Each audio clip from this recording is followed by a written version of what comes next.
Live from the JSA Podcast Studio, presenting Data Movers, showcasing the leaders behind the headlines in the telecom and data center infrastructure industry. Hey everybody, welcome to Data Movers. I'm your host, Jamie Scotto-Kataya, CEO and founder of JSA, along with my fabulous co-host, as always, top B2B social media influencer, Mr. Evan Christel. Good morning, Evan. Good morning. And hey, everyone, thanks to Data Movers, where we sit down with the most influential men and women of today's leading telco and data center world, supporting the network infrastructure requirements of this new normal. Good morning, Jamie. So have you seen the news about cryptocurrency lately? Yeah, you kind of took a hit, huh, my friend? What's going on? Well, how much money did you lose, if you can tell us? I never did Bitcoin. I am a Bitcoin nervous Nilly. Is that a thing? No, but we do have a new phrase now. I love it. So yeah, I lost about a third of my crypto holdings, which I was planning on for retirement, but that's okay. We'll recover. So there is a great buying opportunity now for the latest coin on the block. It's Evan Kirstel's own B2B coin. Oh yeah. Mm-hmm. And you sound skeptical. You sound a little. For going? once, I'm actually not even joking. So I'm partnering with Rally.io. They're an Andreessen Horowitz-backed company, creating virtual currencies for creators and influencers. And so I have a coin called B2B that allows me to kind of reward and gamify and incentivize my audience. And in turn, they can hold B2B coin. And it's going cheap. So, take those dollars you were going to put into Bitcoin and get a real cryptocurrency. Interesting. Well, you sound dubious, skeptical to say the least. So I know. And hey, we've been doing it for years with credit cards, right? Like, just calling something value and therefore it is, and getting things in return. I mean, it's a great philosophy. What happens in the day the SEC is like, yeah, no, like, what do we do then? Yeah, then we're all, as they say, royally screwed. But in any case, let's talk about the real world of technology and data centers. And it looks like we have a great guest. Oh my gosh, one of my favorites, of course. Our guests, as you know, we love to dive into their background stories, their career highs and lows, unique perspectives, and the future of our industry. And I have to say, it's been really exciting to getting to know my next guest.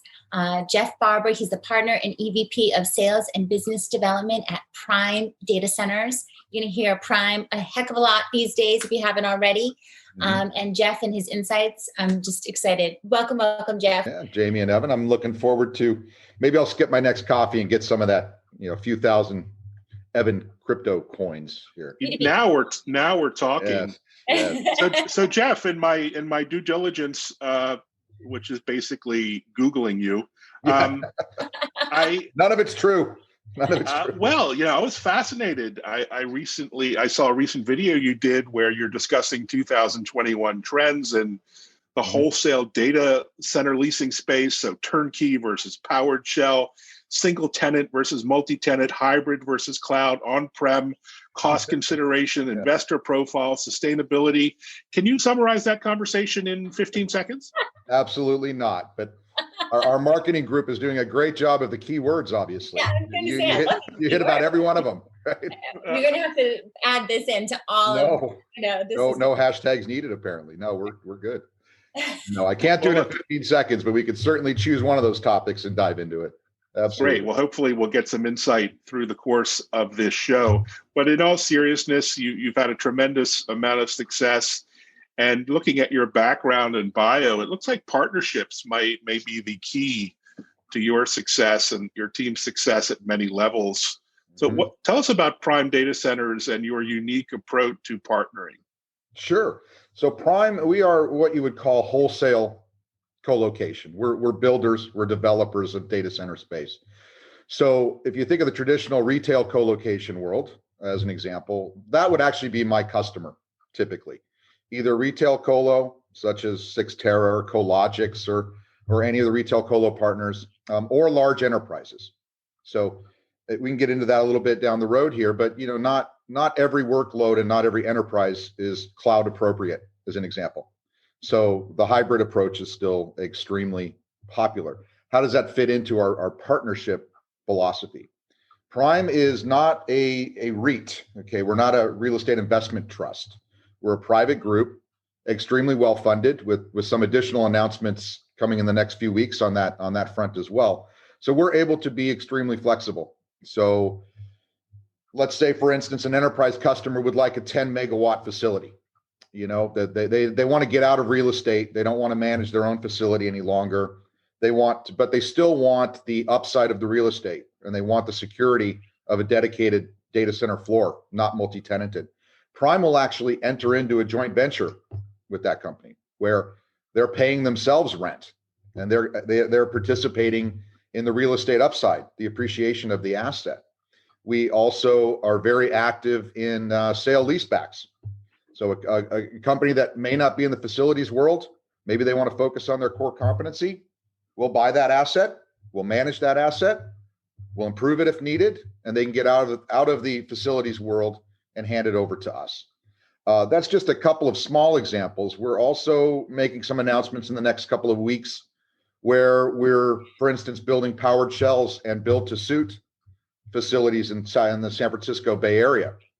I think we're going to talk about Santa Clara in a little bit, but that's a perfect example where a tenant will come to us. We have the land. We're going to build them a perfectly suited, customized data center to their every need. We could do all of that because, again, we are private. We don't have the same restrictions as a typical REIT would have, as an example. So we call it partnership as a service. Come to us with what you're looking for. Most likely we can make it work, whether that's ground up development, sale leaseback, powered shell, you name it. All right. So we have a lot of global experience in that realm as well. Yeah, and another great example of this is a recent headline I was reading from Prime. You did a build-to-suit lease. There we go. Yeah. And this was a publicly traded global enterprise up in Sacramento at your McClellan Park campus. Could you tell us more there? Yeah, absolutely. McClellan Park is a former Air Force base, and Prime at the time, designed and built a 6 megawatt data center, just white space. We recently leased that entire facility, but in addition to the 6 megawatt, the tenant had us add another 2 megawatt. So with that particular facility, we own our own substation. We have a 50 megawatt substation on site, and we had all of the permitting in place, so we could expand that from a 6 megawatt facility to an 8 megawatt facility in record time. It is a single tenant. It is a private enterprise, although they're publicly traded. This is not a co-location provider. This is a household name. It's a perfect example of where hybrid is going. This particular tenant still has a vast majority of their compute and storage infrastructure under their own control. They, of course, have some workloads that go to the cloud, but again, not all workloads are appropriate. This customer doesn't want to risk it. So yeah, it's been a great project. We have 3 more buildings planned on that same campus. Again, we own our own substation, so we can raise the building and we can power it, and all the permitting's in place. So it's a great project. Mm-hmm. Critical for California, right? Absolutely. Yeah, it is this is the digital infrastructure that drives the economy. And this particular tenant is a very important part of that digital infrastructure, right? Sacramento into itself is an excellent location for not only primary compute and storage, but backup and disaster recovery.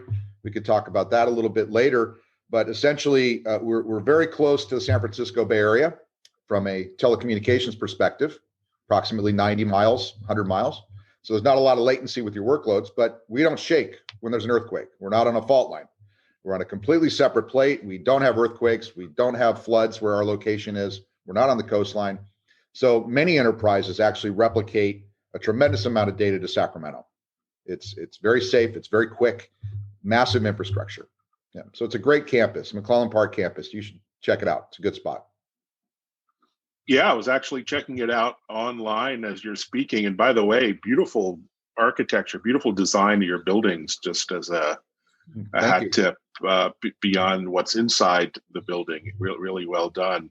So Thank you. looking at, the enterprise today, we see this tremendous push to the edge, involving all facets of IT and telecom. But how does an enterprise sort of balance that need for centralized management, being close to the edge for user experience, at the same time, providing for quality of service and optimization? Like, how do you manage that central versus decentralized challenge? Yeah, if Evan, if I could answer that easily, I'd be living on my own island in Hawaii right now. like Larry. Yeah, like Larry, like my bud Larry. Yes, great company. I used to work for Oracle. Yeah, it's a great question. The answer is it's not easy. It's fluid, and every enterprise is different, and every workload is different. So you mentioned edge computing as an example, or moving content closer to the edge. That's very important for user experience, for pushing rich media, videos, pictures, what have you, beautiful podcasts like this one. You want that closer to the edge for multiple reasons. There are other workloads, such as relational databases, since we're talking about Larry, that need to be more centralized. They don't do well with latency, right? So the customer, the tenant, the enterprise, whatever we wish to call them, they need to truly, first and foremost, understand the nature of their data. Okay, am I latency sensitive? Is my content sensitive? Do I have intellectual property risk? Do I want to put this in a multi-tenant environment? Do I want to put this on an AWS or an Azure or a Google Cloud? Can my workloads handle that latency that's inherent with multi-tenant environments, right? So that's an incredibly complex question. Every enterprise struggles with it. That's kind of what led to our theme of partnership as a service. There is not one size fits all. In fact, in a large company, even a medium-sized company, you're going to have all of those examples in the enterprise. You will have file systems, and you will have rich media, and you will have relational databases, and they all need to be treated differently, right? So it's a tough one. I wish I had an easy answer for you, Evan, but it's not so easy. It's not easy, and for sure, getting to the edge, knowing the right balance between what we should put in the cloud, but also top of mind these days in our virtual roundtable yesterday. This was also a topic: disaster recovery and business continuity. It's now kicking off summer. It's that time where where Mother Nature gets tough. But also we talked about California, and it's earthquakes and even power grids. So tell me, what are some of the pitfalls that you've seen over the years in terms of disaster recovery and business continuity strategies? What's Prime's strategy there, and how does it align with your DR plans, your locations across California, for example? Yeah, great question there. That's a deep topic, and we touched on it just a little bit. First and foremost, to the IT group, understand your workload. What is the data that you need to replicate? Understand the interdependencies of that data. So for instance, you can protect your accounting data. That's great. But if you don't protect the way in which you report to the street, as an example, the accounting data does you no good. So you have to understand the interdependencies between your data. Location and proximity is critical. Having a data center that's 50 miles from your primary data center as a backup and a target, that's a great strategy unless it's on the same coastline or on the same fault line, right? So think about what direction your data is going. Think about things like, can my employees get to that site if they need to? The critical employees. Is there airport infrastructure? If airports are closed down, is there road and rail infrastructure? So all of those considerations enter into where Prime chooses to invest. That was no pun intended, a primary driver to choosing McClellan as an example in Sacramento. When you replicate data, many times you're worried about the latency related to the speed of light going through that fiber. So the closer the better, but be far enough away to protect yourself. Sacramento has massive infrastructure, employees, roads, rail. So even if the airports are shut down, if you're a San Francisco Bay Area client or company, you want to get your data to a safe location, Sacramento is absolutely perfect. You can be there in a couple of hours. Okay, you're not relying on other infrastructure. So Prime looks at that very closely. For instance, we will be connecting our Sacramento location to our Santa Clara locations. And I say that plural intentionally. So one is public and one is not yet. That'll be coming out soon. So yeah, it's proximity to your core data. It's the stability of that environment, the availability of power, obviously, and the availability of connectivity. Those are the primary drivers, and understand your data. And then, because this is a topic near and dear to my heart, I'm going to keep talking. First and foremost, if you have a disaster recovery plan, you have to test it. Yeah. Don't just leave it on the desk and collecting dust. Test it quarterly, test it monthly, partial failovers, full failovers. You need to exercise that machine. That would be my top piece of advice. So true. Great advice, that is. I'm actually looking at your LinkedIn profile, Jeff Barber, and you have some amazing pictures of projects underway. Anyone who's interested in, critical power engineering and civil engineering construction should check them out. They're really impressive. And you recently announced a development of a 9-megawatt facility in Santa Clara. So tell us about that project. Yeah. So San Francisco Bay Area, obviously the tech hub of the world. What it is, though, is also very short on power. So this facility is locked down. We're starting construction within the next 2 weeks. You can check out our website, primedatacenters.com. That's at 111 Comstock is the address. But that facility is now fully leased. I can't give you the tenant name yet, but we did pre-lease the entire building. It's an extremely large, world-class leader in the co-location space.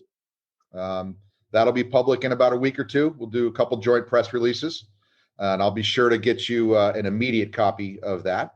So yeah, we're very excited about that, and we're working on a couple of other properties in San Francisco Bay Area that also have power rights already locked down.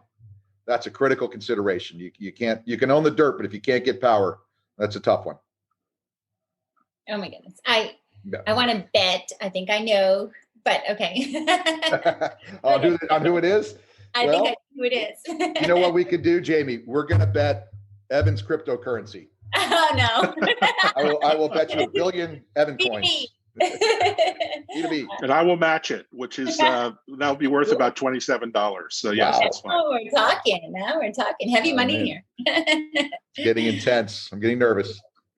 Well, this is Colo facilities, data centers, hyperscalers. It's an amazing world, ever expanding. There's no shortage of data for sure, and consumption of that. So what are some contributing factors to hyperscalers growth, and how does that enable Prime to help those hyperscalers from, say, like an equity and tax advantage standpoint? Wow, great question. I hate to say the answer is it depends, but the answer is it depends. We actually have one of the world's largest hyperscalers as a tenant in one of our Bay Area facilities. So obviously, the growth of data is exponential, continues to be exponential. The advent of 5G networks and getting your content, as we mentioned earlier, closer to the edge. In fact, I personally believe it will be edge everywhere. You're going to see many 10 or 15 megawatt edge locations, which 10 years ago that would have been a massive data center. Now it's just run of the mill, somewhat small. Yeah. Prime does work with the hyperscalers. We, as a very specific example, we have a powered shell where we stand up the building, we get utilities to the building. That hyperscaler comes in and does their standard power and cooling inside the building, the distribution units and generators and things like that. That's a great business model for us. We have it down to a science. We have great developers. So those tenants tend to be very locked down into standardization. They have a design, it's very efficient for them. If you look at a Facebook or you look at a Twitter or even like an AWS, if we're talking the cloud providers, they're very specific in how they want the interior of their buildings to work and function and cool and power. So yeah, it's front of our mind. Obviously, those are the largest tenants in the world. There are places in the world where Prime is right now securing rights to build, specifically in Europe. Some of the most, I would say, hungry locations for data centers. Prime has already secured a couple of those. So you'll be hearing more about that in the next, I would say, 3 to 6 months. We'll do some announcements there as well. Exciting. Yeah. So let's shift gears to who is Jeff Barber? Just looking at your LinkedIn profile. Uh-oh. You started off at a company as a deck vac system admin. So you're basically as old as time. Yes. And, yes. and is that really on there, Evan? I mean, it must be on there because it's true, but that is, I need to go edit that. I need to make myself look less than 100 somehow. And you were supporting 14,000 lottery terminal devices. So what could go wrong, right? What could go wrong? Plenty, yes. I bet. And then you rose through the ranks of tech companies like HP and Dell EMC and Oracle and others. So really fascinating career. What are some of the takeaways from your career that help you turn Prime into one of the fastest growing turnkey data center, development companies out there? Yeah, great question. And I'm definitely making a note to go update LinkedIn or start telling different lies. It's interesting, Evan. I reflect back on that particular job you brought up. I was what they would call a tape monkey for the California State Lottery. So yeah, working on deck back systems and concurrent mainframes and tandem mainframes, if there's anyone old enough out there to remember that stuff. It taught me a tremendous amount about how to manage a technical environment, the importance of a data center. We're going back here, as you can see, a very, very long time we're talking about. I did, from there, from the California Lottery, I went to the tech side. Like you said, Hewlett Packard, very long time ago. The bulk of my career was spent at EMC, managing global accounts for them. It was interesting. When I began talking to Prime, I was speaking with them from a strictly consultative perspective. They had hired me as a consultant to help them stand up a sales organization, help them stand up Salesforce automation, bring a little marketing bend to the company. These are all real estate professionals, the other folks at Prime. As we worked together, though, our CEO, Nicholas Log, I think he saw very quickly that the buyers have shifted. The tenants are no longer just the real estate folks within the enterprise. They're typically the chief investment or the chief information officer or the CISO, the security officer. So they brought me on board as a partner and as an employee because I speak that language. I actually don't speak real estate, but we have people. Our other leadership is all real estate. So it's a great, great team. There's been a massive shift. Like the people I deal with every day from a tenant perspective, they're not real estate folks. They work in IT. They're storage and server professionals and network professionals. So that's probably the greatest takeaway is that there's a buyer shift here, and Prime, has addressed that. Not only with myself, but with some new hires coming on board. These are tech professionals, not just real estate folks. Now, I love when you say there is a buyer shift. It's so true. There's also been perhaps, and you were alluding to this earlier, a shift in what are the top data center markets? Locations shifted. Obviously, getting to the edge, a big push for that. So what are some of the top data center markets that Prime is now looking at? Can I go back to Good question. You're right. The expansion of the edge is unavoidable and very exciting, but there are still some core locations, right? Virginia, Oregon, Los Angeles, San Francisco Bay Area, that tends to follow the connectivity. So if you look at the concentration of the connectivity either across the Atlantic or Pacific or internal to the US, that's where we're looking. Now, that's a little too broad to answer your question. Specifically, we are securing properties, let's say in the Chicago area, as an example. We're very much looking at some properties in Texas very closely, I should say. Also, traditional markets such as Southern California. Right? So the world is not becoming less connected. Let's put it that way. It's becoming more connected, right? And again, we're seeing tremendous growth in our particular real estate vertical, but there are a couple limiting factors there, such as power, such as securing permits, such as connectivity. Lots of people say, well, why don't you just go build a data center wherever the land and the power are the cheapest? That's great, but I can't fill a room full of servers and not have any way to speak to the world because I don't have connectivity. You have to get it out there, right? So it's symbiotic. It needs to follow each other, and that's where we're looking. I mentioned Europe, Germany, be specific, is a growing market. You'll see more there very soon. And you'll see quite a few announcements coming out from us in the nenext 6 months, I would say. Yep. I bet. Yeah. Well, let's switch gears to our rapid fire sections where we have a few rapid fire questions and we try to embarrass you. So just don't ask me about deck back systems, please. Don't ask me about mainframes and things like DeckNet. We have much better questions in mind. So we'll start off. We'll treat you gently to start. So we're all getting back to the road in many ways and traveling again. What's your favorite place to travel to globally?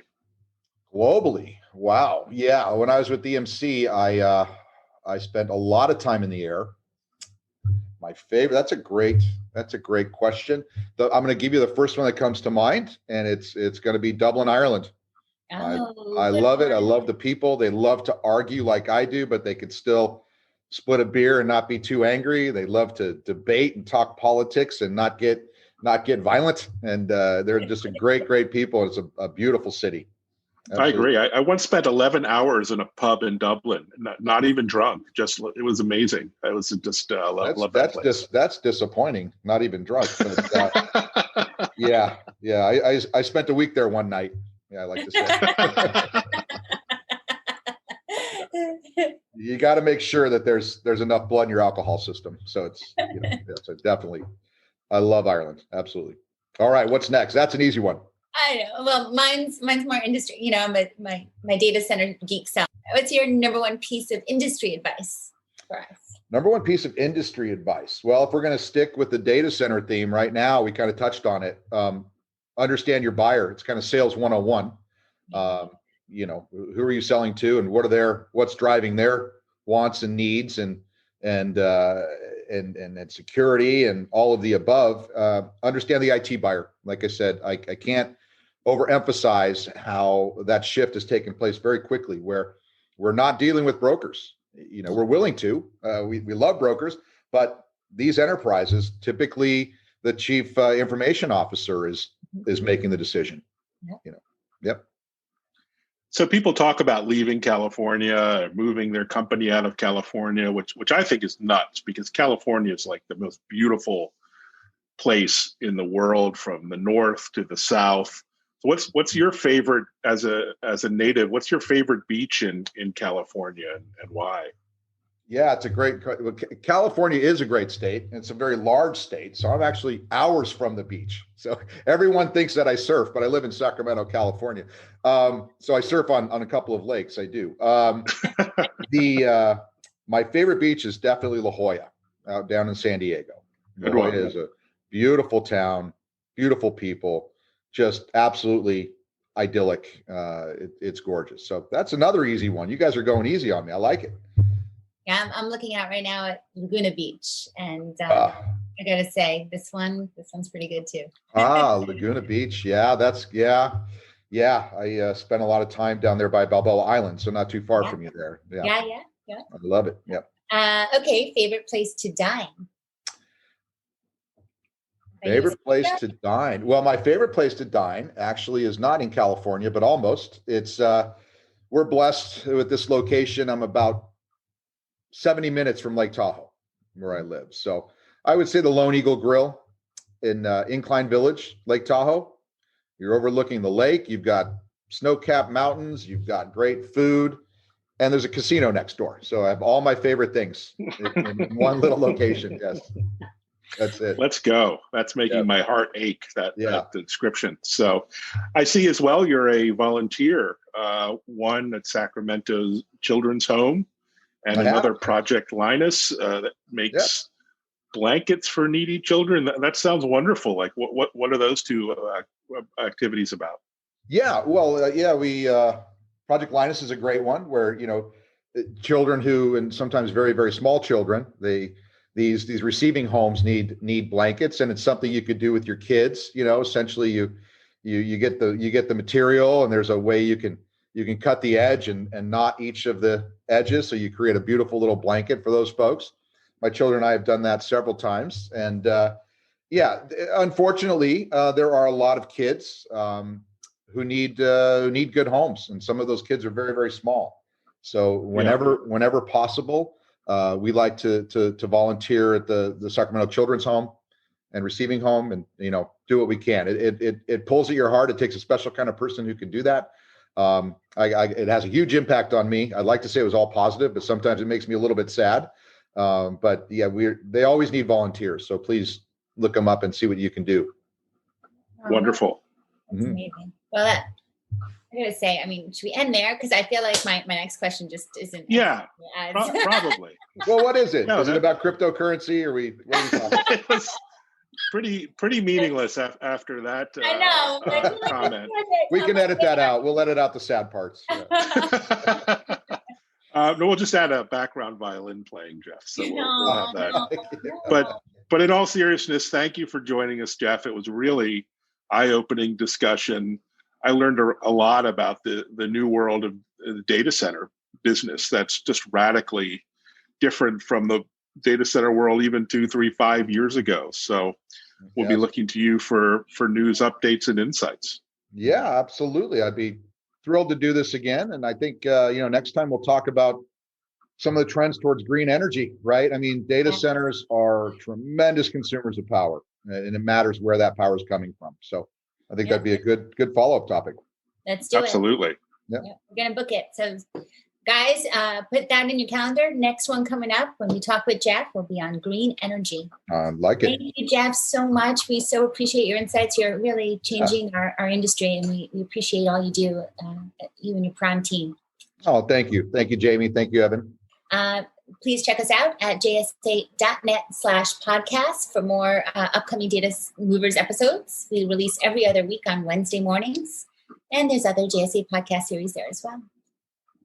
And be sure to follow us on Twitter at Jay Scotto, Evan Kirstel, and Clubhouse. We got to join the Clubhouse party, Jamie. So that's another thing we're on our plates. We got to do that. Someone send me an invite. We will. No one's invited me. I feel left out. Consider it done. Right. I'm in. Invite. Clubhouse. Writing it down on my list here. Right? I have friends. Yes. And always, guys out there, stay safe and happy networking.